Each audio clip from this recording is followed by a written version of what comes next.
Shri PR Sivasankar, നിങ്ങൾ അവകാശപ്പെടുന്നത് 400 seat അനായാസം നേടും എന്നുള്ളതാണ്. അപ്പോൾ 400 സീറ്റ് നേടാൻ പോകുന്ന പാർട്ടി, മുഖ്യ പ്രതിപക്ഷ പാർട്ടിയുടെ അക്കൗണ്ട് ഫ്രീസായിട്ട് അവർ പണ്ടാരടങ്ങട്ടെ എന്ന് വിചാരിക്കേണ്ട കാര്യമില്ല. ഇലക്ഷൻ പ്രഖ്യാപിച്ചതിന് ശേഷം പ്രത്യേക അനുമതി എടുത്ത് തൊഴിലുറപ്പ് കൂലി കൂട്ടേണ്ട കാര്യമില്ല. പ്രതിപക്ഷത്തെ വലിയ പാർട്ടിയുടെ 2 സംസ്ഥാനങ്ങൾ ഭരിക്കുന്ന പാർട്ടിയുടെ നേതാവിനെ, ഒരു മുഖ്യമന്ത്രിയെ അറസ്റ്റ് ചെയ്യാൻ ED വിടേണ്ട കാര്യമില്ല. അനായാസം ജയിക്കാൻ പോലെ 400 സീറ്റുകൾ അല്ലെങ്കിൽ 400-ൽ കൂടുതൽ സീറ്റുകളുമായി ജയിക്കാൻ പോകുന്ന പാർട്ടിക്ക് ഇതൊന്നും ചെയ്യേണ്ട കാര്യമില്ല. നിങ്ങൾ വെറുതെ അങ്ങ് ജയിച്ചാൽ മതി. എന്നിട്ടും ഇതൊക്കെ ചെയ്യുന്നുണ്ടെങ്കിൽ അതിന്റെ അർത്ഥം എന്താണ്? ഈ 400 എന്നൊക്കെ പറയുന്നത് വെറുതെയാണ്. യഥാർത്ഥത്തിൽ കേവല ഭൂരിപക്ഷത്തിലേക്ക് എത്തുമോ എന്നൊരു ഭയമുണ്ട് എന്നാണോ? ഇത് ഡെസ്പറേഷന്റെ സൂചനയാണോ?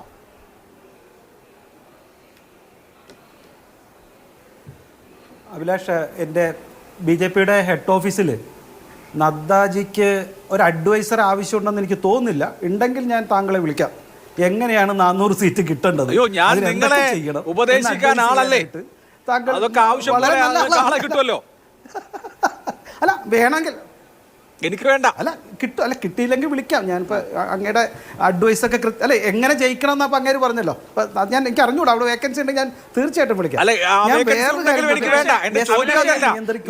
അതിലും നല്ലൊരു ഓഫർ ഞാൻ തരാം. അഭിലാഷ്, അതിലും നല്ലൊരു ഓഫർ തരാം. ഒരു ചെറിയ പ്രസ്ഥാനം ഞാൻ നടത്തുന്നുണ്ട്. അവിടെ ഞാൻ അന്തസ്സും അഭിമാനവും രാജു എനിക്കൊരു വേക്കൻസി വേണം. ഈസി ആയിട്ട് ജയിക്കുന്ന ഇലക്ഷൻ ആണ്, പിന്നെ ഇതൊക്കെ ചെയ്യണോ എന്നുള്ളതാണ് എന്റെ ചോദ്യം. അല്ല, നിങ്ങൾ അഡ്വൈസ് ഫ്രീ അഡ്വൈസ് തരാൻ ഫ്രീ അഡ്വൈസ് മേടിക്കാനായിട്ട് ഇപ്പൊ തൽക്കാലം താല്പര്യമില്ല. ഫ്രീ അഡ്വൈസ് ചെയ്യാൻ താങ്കൾക്ക് വേറെ ആഗ്രഹം ഉണ്ടെങ്കിൽ വേറെ ഏതെങ്കിലും പാർട്ടിക്ക് പോയി ചെയ്തോളൂ. കാരണം താങ്കളോട്ട് താല്പര്യമുള്ള ആരെങ്കിലും ഉണ്ടെങ്കിൽ മേടിച്ചോളൂ. എനിക്കൊരു വിഷമവുമില്ല. താങ്കളുടെ അഡ്വൈസും കൂടെ അവിടെ ആവശ്യമുണ്ട്. 2 SB ഞാൻ പറഞ്ഞോട്ടെ, എനിക്ക് ആകെ കുറച്ച് സമയമല്ലേ കിട്ടുന്നുള്ളൂ. എന്നോട് മാത്രം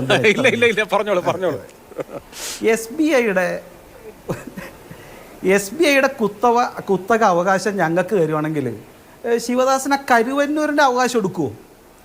കരുവന്നൂരിൽ അഴിമതി ചെയ്തത് പിണറായി വിജയനാണെന്ന് അങ്ങേര് അംഗീകരിക്കുമോ?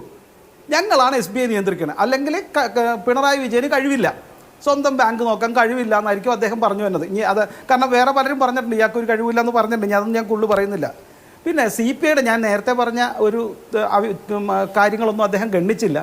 ഞാൻ ഒരു കാര്യം കൂടെ പറയാം. ശിവദാസിന് കണ്ടിട്ടുണ്ടോ എന്ന് എനിക്ക് അറിഞ്ഞുകൂടാ. CPMൻ്റെ കഴിഞ്ഞ 2 വർഷത്തെ വരുമാനം 6 കോടിയും 19 കോടിയാണ്. 2023, 22, 23, 21, 22 ഈ ഇലക്ഷൻ കമ്മീഷനിൽ കൊടുത്തിട്ടുണ്ട്. 19 കോടിയിൽ 10 കോടി ഈ പറയുന്ന DMK എന്ന് വന്ന വരുമാനം. നിങ്ങളുടെ ആസ്തി വർദ്ധിച്ച എത്രയെന്നറിയാമോ? ആസ്തി വർദ്ധിച്ചത് 654 കോടിയിൽ നിന്ന് 735 കോടിയായി വർദ്ധിച്ചു. അതെന്ത് കണക്കാ ശിവദാസി? എനിക്കത് മനസ്സിലാവുന്നില്ല. വരുമാനമില്ലാതെ ആസ്തി മാത്രം വർദ്ധിക്കുന്ന ഒരു പ്രത്യേക തരം സാമ്പത്തിക നയത്തെ നിങ്ങൾ എന്ത് പറഞ്ഞു വിളിക്കും? അതിന് ഇപ്പോൾ തോമസ് ഐസക്കിൻ്റെതായ പ്രത്യേകമല്ല നയമുണ്ടോ എന്ന് പറഞ്ഞുകൂടാ. നിങ്ങൾ തന്നെ കൊടുത്ത കണക്കാ. ADR റിപ്പോർട്ടും ഉണ്ട്, ഞാൻ കാണിച്ചു തരാം. അതെല്ലാം EC-യിൽ കിടപ്പുണ്ട്. പക്ഷേ ഇതൊന്നും അഭിലാഷ് കാണില്ല കേട്ടോ. BJPക്കെതിരെ എന്തെങ്കിലും ഉണ്ടെങ്കിൽ അഭിലാഷ് അത് കുത്തിപ്പറക്കി കൊണ്ടുവന്നതിന് ചോദിക്കരുത്. കാരണം അവരിങ്ങനെ തന്നെ വളരണം. പിന്നെ അടുത്ത കാര്യം,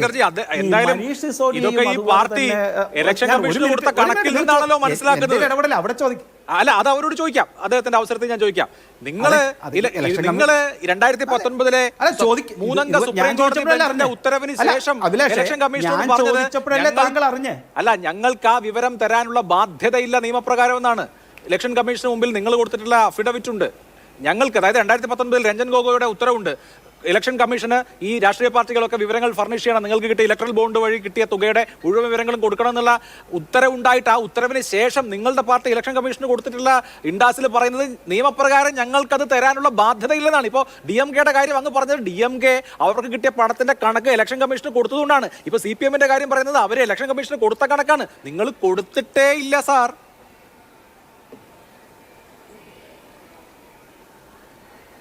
ഒന്ന് ഇലക്ഷൻ കമ്മീഷന്റെ വെബ്സൈറ്റ് എടുത്ത് നോക്ക്, എല്ലാവരും കൊടുത്തിട്ടുണ്ട്. ഡീറ്റെയിൽ അവിടെ ഉണ്ട്.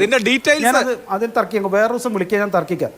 പിന്നെ അപ്പോൾ അല്ല, ഒരു മിനിറ്റ് നമ്മൾ ചർച്ച ചെയ്ത് ഞാൻ എൻ്റെ കാര്യം പറഞ്ഞ് തീരട്ടെ. എനിക്കൊരു വളരെ പ്രധാനപ്പെട്ട ഒരു കാര്യം പറയാനുണ്ട്. അപ്പോൾ ഈ മനീഷും സത്യേന്ദ്ര ജെയിനൊക്കെ SC പോയി കിടക്കുന്നത് കോടതിയിൽ വാദിക്കാൻ ആളില്ലാഞ്ഞിട്ടാണ്. സുപ്രീം കോടതി വരെ പോയല്ലോ. എന്തുകൊണ്ടാണ് ജാമ്യം കിട്ടാഞ്ഞേ? ആ കേസിന് കൃത്യമായ അടിത്തറയുണ്ടെന്നുള്ളതുകൊണ്ടാണ് ജാമ്യം കിട്ടിയില്ലല്ലോ. വെറുതെ കൊടുക്കുകയാണെങ്കിൽ സുപ്രീം കോടതി പോയി കഴിഞ്ഞാൽ ഇത്ര നാളും പിടിച്ചിടുവോ? അതേപോലെ തന്നെ 8 പ്രാവശ്യം വിളിച്ചിട്ട് എന്തുകൊണ്ട് നിങ്ങൾക്ക് പോയിക്കൂടാന്ന് ചോദിച്ചപ്പോഴല്ലേ അറസ്റ്റ് ചെയ്യാൻ വന്നേ. അപ്പോൾ ഇതുകൊണ്ടൊന്നും ആം ആദ്മി പാർട്ടി പുണ്യാളന്മാരെ ചമയണ്ട. പിന്നെ ആം ആദ്മി പാർട്ടി വന്നത് തന്നെ കോൺഗ്രസിനെതിരാണ്. പിന്നെ എനിക്ക് പറയാനുള്ളത്, ഇവിടെ ചിലവർ ഇന്ത്യൻ പ്രധാനമന്ത്രിയെക്കുറിച്ച് പറഞ്ഞു. ഞാൻ ചോദിക്കട്ടെ, ഈ രാജ്യത്തിനെ ഒറ്റുകൊടുക്കുന്ന ചൈനയുടെ ചാരനായിട്ടല്ലേ ശ്രീ രാഹുൽ ഗാന്ധി പ്രവർത്തിക്കുന്നത്? ചൈനയുടെ ഒരു സ്പൈ ഏജന്റിയായ MSSന്റെ ചാരനല്ലേ? അവിടെ നിന്ന് പണം മേടിച്ചിട്ടില്ലേ? അവിടെ നിന്ന് പാകിസ്ഥാനിൽ നിന്ന് പണം മേടിച്ചിട്ടില്ലേ? ഇന്ത്യയുടെ ചാരനായ ചൈനയുടെ ചാരനായ ഇന്ത്യയിൽ ചാരപ്പണി ചെയ്യുന്ന സകല കൊള്ളരുതാത്തിനും കൂട്ടുനിൽക്കുന്ന പാകിസ്ഥാൻ ഏജന്റായ ഈ ശ്രീ രാഹുൽ ഗാന്ധി എന്ന് ഞാൻ പറഞ്ഞാൽ നിങ്ങൾക്ക് മുഖത്ത് കൈവച്ചിരിക്കേണ്ടി വരും. ഞാൻ അങ്ങനത്തെ ആരോപണം ഉന്നയിക്കുവാൻ എന്നെ കൊണ്ട് ശ്രമിപ്പിക്കരുത്. നരേന്ദ്രമോദിയെ കുറച്ചുകൂടി മാന്യമായി